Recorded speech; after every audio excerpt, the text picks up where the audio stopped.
Le prophète était parmi nous et voyait que notre Irak n'est plus notre Irak, que notre Syrie n'est plus notre Syrie, que Jérusalem n'est plus Jérusalem, que la Libye n'est plus la Libye et que nos pays ne sont plus nos pays.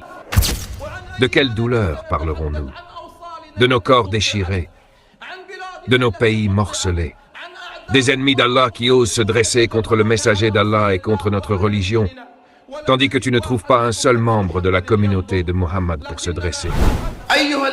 Ô nobles auditeurs,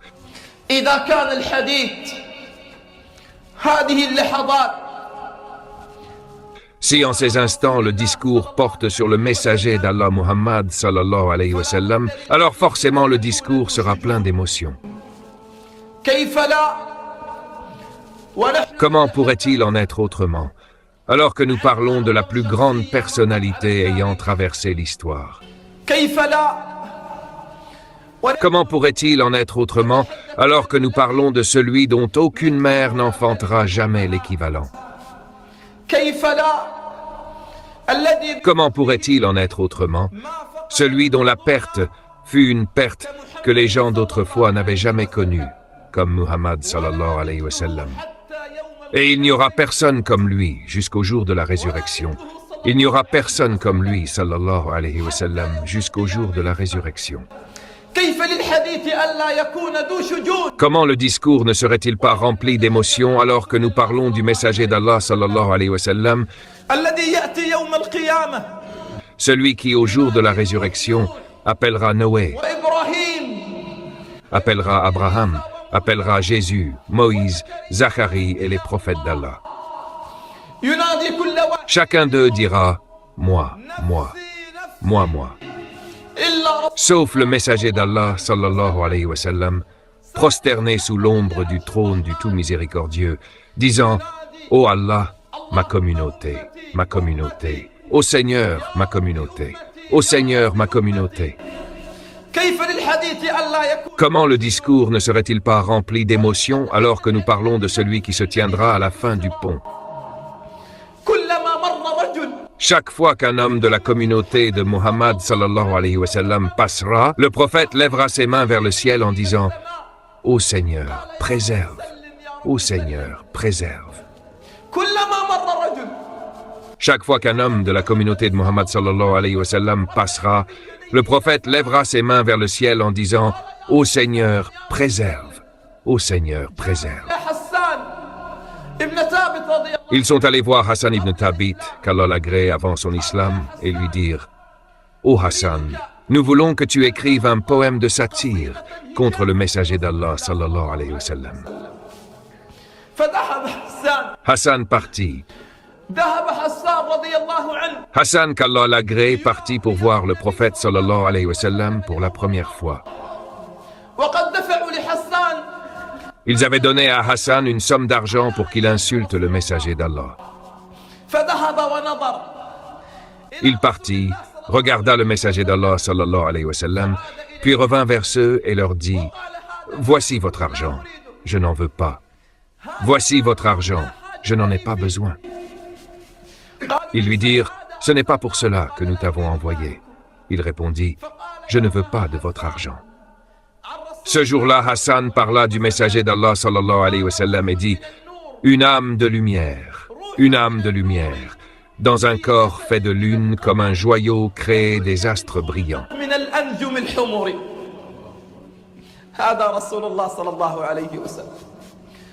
C'est le messager d'Allah sallallahu alayhi wa sallam, une âme de lumière dans un corps fait de lune, comme un joyau créé des astres brillants.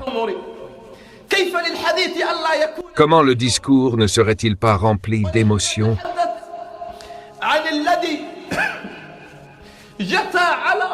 Alors que nous parlons de celui qui s'agenouilla pour consoler un petit enfant dont l'oiseau était mort. C'est le messager d'Allah sallallahu alayhi wa sallam qui marchait dans les ruelles de la Mecque et voyait une vieille femme au bord de la route avec ses affaires. Il lui disait « As-tu besoin de quelque chose ?» Elle répondait « Je cherche quelqu'un pour m'aider à porter mes affaires sur mon dos. » Alors le prophète sallallahu alayhi wa sallam lui dit « Je vais les porter pour toi. » C'est le messager d'Allah, sallallahu alayhi wa sallam. Si le pauvre veut une leçon, le messager d'Allah suffit. Si le riche veut une leçon, le messager d'Allah suffit. Si le roi veut une leçon, le messager d'Allah suffit. Si l'esclave veut une leçon, le messager d'Allah suffit. Si le petit veut une leçon, le messager d'Allah suffit. Si le grand veut une leçon, le messager d'Allah suffit. Si le dirigeant veut une leçon, le messager d'Allah suffit. Si l'homme veut une leçon, le messager d'Allah sallallahu alayhi wa sallam suffit. Il dit, je vais les porter pour toi. Le prophète sallallahu alayhi wa sallam marchait à côté de la vieille femme en portant ses affaires sur son dos. Elle lui dit, ô frère des Arabes. Et elle voulut rendre le bienfait du prophète sallallahu alayhi wa sallam, sans savoir que celui qui portait les affaires était le messager d'Allah. Elle dit aux frères des Arabes, il y a à la Mecque un homme nommé Muhammad. Si tu entends parler de lui, prends garde de croire en lui, car il n'est qu'un menteur, un devin, un sorcier et un poète. Le prophète sallallahu alayhi wa sallam lui dit alors, ne sais-tu pas que je suis Muhammad?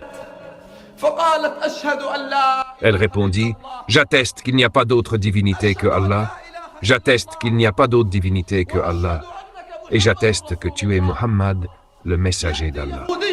Un juif vient, avant son islam, il s'appelait Abdallah ibn Salam, qu'Allah l'agrée, et il raconte sa conversion. Il dit, le prophète se tenait debout dans le marché et dit, ô gens, dites, il n'y a pas de divinité en dehors d'Allah, et je suis le messager d'Allah, vous réussirez. Abdallah raconte. Alors tous ceux qui étaient dans le marché se dispersèrent pour suivre l'appel du prophète, et je fus le premier à répondre à l'appel du prophète. Je me suis tenu devant lui, et par Allah, Abdallah jure, par Allah, je ne savais pas que celui qui se trouvait devant moi était le messager d'Allah. Je ne savais pas qu'il était le messager d'Allah. Alors je dis, j'atteste qu'il n'y a pas de divinité en dehors d'Allah, et que tu es Muhammad, le messager d'Allah. Les gens, les hommes, témoignaient et entraient dans la foi et dans l'islam, simplement en voyant le visage du messager d'Allah, sallallahu alayhi wa sallam. Le messager d'Allah n'était-il pas plus lumineux, plus illuminé et plus rayonnant que la lune par une nuit de pleine lune? Mais oui, par Allah. Mais oui, par Allah. Viennent Umar et Abu Bakr le jour de Uhud, ayant entendu la rumeur que le prophète sallallahu alayhi wa sallam avait été tué. Ils se mirent à courir dans la bataille. Abu Bakr cherche en demandant, le messager d'Allah est-il mort? Et Umar pleure sous l'ombre des épées. Les épées s'entrechoquent, et Abu Bakr et Umar courent sous l'ombre des épées. Umar demande, le messager d'Allah a-t-il été tué? Lorsqu'ils arrivèrent, ils trouvèrent le prophète sallallahu alayhi wa sallam. Ils virent un homme devant le prophète dont la main avait été paralysée, et il repoussait les lances et les flèches loin du corps du messager d'Allah. Il disait ce jour-là, mon cou avant le tien, ô messager d'Allah. Mon cou avant le tien, ô messager d'Allah. Si tu veux lire une histoire d'amour, si tu veux lire des poèmes d'amour, par Allah, tu ne trouveras pas plus beau que l'amour des compagnons de Muhammad pour Muhammad. C'est un témoignage pour l'histoire. Abu Sufyan dit, par Allah, je n'ai jamais vu quelqu'un aimer quelqu'un comme les compagnons de Muhammad aiment Muhammad. Abu Bakr avait une soif intense, une soif qu'il avait épuisée. Alors le prophète sallallahu alayhi wa sallam but. Et Abu Bakr dit, le prophète a bu et j'ai été désaltéré. Le prophète sallallahu alayhi wa sallam a bu ce jour-là et j'ai été désaltéré. Et dans cette même bataille, un morceau du casque s'enfonça dans le corps du prophète. Abu Bakr et Umar vinrent pour essayer d'extraire ce morceau du corps du prophète, mais ils n'y arrivèrent pas. Ils voulurent écarter le métal de la côte du corps du prophète, mais ils ne purent pas. Alors Abu Baïda mordit le métal, mordit les pointes avec ses dents, qu'Allah l'agrée. Et ce jour-là, ses dents se brisèrent. Les dents d'Abu Baïda furent brisées alors qu'il retirait le métal du casque avec ses dents, qu'Allah l'agrée. Et Abu Ubaïda resta toute sa vie sans incisive, sans ses dents. Comment cela pourrait-il être autrement? On demanda à Ali, « Ô Ali, aimiez-vous le messager d'Allah? Et comment était votre amour pour le prophète sallallahu alayhi wa sallam ?» Il dit, « Par Allah, nous aimions le messager d'Allah plus que chacun de nous aime l'eau fraîche partant de soif. » Chacun de nous aimait le messager d'Allah plus que chacun de nous aime l'eau fraîche partant de soif. Comment cela pourrait-il être autrement? Comment cela pourrait-il être autrement? Thabit al-Banani n'a pas vu le messager d'Allah, il n'a pas vu le prophète dans son corps. Alors chaque fois qu'il voyait Anas, celui qui avait vu le messager d'Allah sallallahu alayhi wa sallam, chaque fois qu'il le croisait sur un chemin, il disait « Oh Anas, je t'en supplie par Allah, offre-moi tes yeux qui ont vu le messager d'Allah sallallahu alayhi wa sallam. » Chaque fois qu'il le rencontrait dans une assemblée ou sur un chemin, il disait « Oh Anas, je t'en supplie par Allah, donne-moi tes yeux qui ont vu le messager d'Allah. » Anas dit « J'ai servi le prophète toute sa vie. J'ai servi le prophète toute sa vie. Par Allah, il ne m'a jamais insulté un jour. Il ne m'a jamais grondé un jour. Il ne m'a jamais injurié un jour. Il ne m'a jamais dit un jour au sujet d'une chose que j'ai faite. Pourquoi l'as-tu faite, ô Anas? Et il ne m'a jamais dit au sujet d'une chose que je n'avais pas faite. Pourquoi ne l'as-tu pas faite, ô Anas? Puis il dit, par Allah, je n'ai jamais touché une soie ni un tissu aussi doux que la paume du messager d'Allah sallallahu alayhi wa sallam. Par Allah, je n'ai jamais touché une soie ni un tissu aussi doux que la paume du messager d'Allah sallallahu alayhi wa sallam. Et Bilal vient après la mort du prophète sallallahu alayhi wa sallam. Et lors du premier appel à la prière qu'il fit, après que la ville se fut assombrie, comment la ville ne s'assombrirait-elle pas alors que sa pleine lune a disparu? Comment la ville ne s'assombrirait-elle pas alors que sa lumière a émigré? Bilal vint pour faire le premier appel à la prière après la mort du prophète sallallahu alayhi wa sallam. Lorsqu'il arriva, j'atteste que Muhammad est le messager d'Allah. Bilal ne put pas terminer l'appel. Bilal ne put pas terminer l'appel, et son sanglot l'étrangla. Et il continua de pleurer, et toute la ville s'emplit de pleurs. C'était le premier appel à la prière où le messager d'Allah ne sortirait plus de sa chambre. Le prophète ne sortirait plus, ni cette lumière, ni cette splendeur, ni cette clarté ne sortirait de sa maison vers la mosquée pour diriger la prière des gens. Après la mort du prophète, Bilal vint et dit, « Ô Abu Bakr, au calife des musulmans, je veux que tu m'autorises à partir vers la Syrie. » Il dit, « Pourquoi, ô Bilal ?» Bilal répondit, « Par Allah, je ne veux plus rester après la mort du prophète. » Abu Bakr dit, « Ô Bilal, et qui fera l'appel à la prière pour nous après le messager d'Allah? Qui fera l'appel à la prière pour nous après le messager d'Allah? » Bilal dit, « Ô Abu Bakr, par Allah, je ne peux plus faire l'appel pour quiconque après le messager d'Allah. Je ne peux pas. Je ne peux pas faire l'adhan pour quelqu'un d'autre. » Alors Abu Bakr autorisa Bilal à partir et il voyagea vers la Syrie. Ensuite, le prophète sallallahu alayhi wa sallam lui apparut en rêve. Il lui dit, « Ô Bilal, qu'est-ce donc que cette distance? Ô Bilal, qu'est-ce donc que cette froideur? Ne tend-il pas que tu nous rendes visite? Ô Bilal, ne tend-il pas que tu visites Médine? » Alors Bilal prépara son cheval et partit rapidement vers Médine. L'aube arriva. Il monta au minaret et fit l'appel à la prière. Lorsqu'il arriva à « J'atteste que Muhammad est le messager d'Allah », il ne put pas la terminer. La ville entière éclata en pleurs, et ils comprirent que Bilal était revenu. La ville ne connut un tel niveau de larmes que le jour où ils perdirent et où mourut le messager d'Allah sallallahu alayhi wa sallam.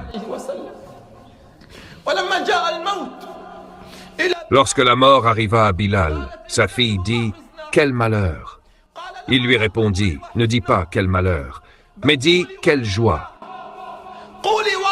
Dis quelle délivrance, ô ma fille. Demain, nous rencontrerons les bien-aimés, Muhammad et ses compagnons.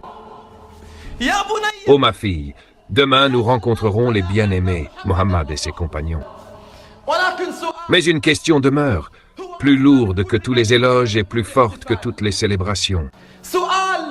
Une question plus pesante que tous les poèmes du monde. Qu'avons-nous fait pour le messager d'Allah sallallahu alayhi wa sallam? Ô messager d'Allah, nous sommes arrivés à une époque où nous venons tôt au stade, mais nous arrivons en retard à la prière. Ô messager d'Allah, nous sommes arrivés à une époque où nous nous moquons du professeur, de l'éducateur et du savant, et nous honorons le chanteur et le batteur. Ô messager d'Allah, que pouvons-nous te dire? Nous sommes arrivés à une époque où la mère est laissée dans les maisons de retraite, alors qu'on meuble entièrement une maison pour l'épouse. Que pouvons-nous te dire, ô messager d'Allah? Nous sommes arrivés à une époque où nous pleurons la séparation de ceux que nous aimons, mais nous ne pleurons pas par crainte d'Allah. Que pouvons-nous te dire, ô messager d'Allah? Nous sommes arrivés à une époque où des gens sont tués dans une maison parmi les maisons d'Allah, où le sang des gens coule alors qu'ils sont dans une mosquée, ô messager d'Allah. De quelle excuse pourrons-nous nous excuser? Et que se passerait-il si le prophète était parmi nous et voyait que notre Irak n'est plus notre Irak, que notre Syrie n'est plus notre Syrie, que Jérusalem n'est plus Jérusalem, que la Libye n'est plus la Libye, et que nos pays ne sont plus nos pays. Tout de nos corps, tout de nos patries s'est perdu. De quoi parlerions-nous au messager d'Allah? De nos blessures, de nos douleurs, de pays débordants de pauvreté et de pauvres. De quoi parlerions-nous au messager d'Allah? De riches qui ont volé nos biens. De quoi parlerions-nous au messager d'Allah? De rois qui ont osé tuer les gens et les chasser de leur foyer. Que dirons-nous au messager d'Allah? Des milliers de femmes, jusqu'à cette heure, continuent d'être violées dans les terres de Birmanie et d'Arakan. De quoi parlerons-nous au messager d'Allah sallallahu alayhi wa sallam? De quelles blessures, de quelles douleurs parlerons-nous? Des femmes tuées sur les places de Jérusalem? Parlerons-nous au messager d'Allah de l'absence d'Al-Mutassim dans nos vies, de l'absence de Salah dans nos jours? De quelles blessures lui parlerons-nous? De quelles douleurs parlerons-nous? De nos corps déchirés, de nos pays morcelés, des ennemis d'Allah qui osent se dresser contre le messager d'Allah et contre notre religion, tandis que tu ne trouves pas un seul membre de la communauté de Muhammad pour se dresser. Mais nous avons un espoir, ce qu'a dit Bilal, demain, nous rencontrerons les bien-aimés, Muhammad et ses compagnons.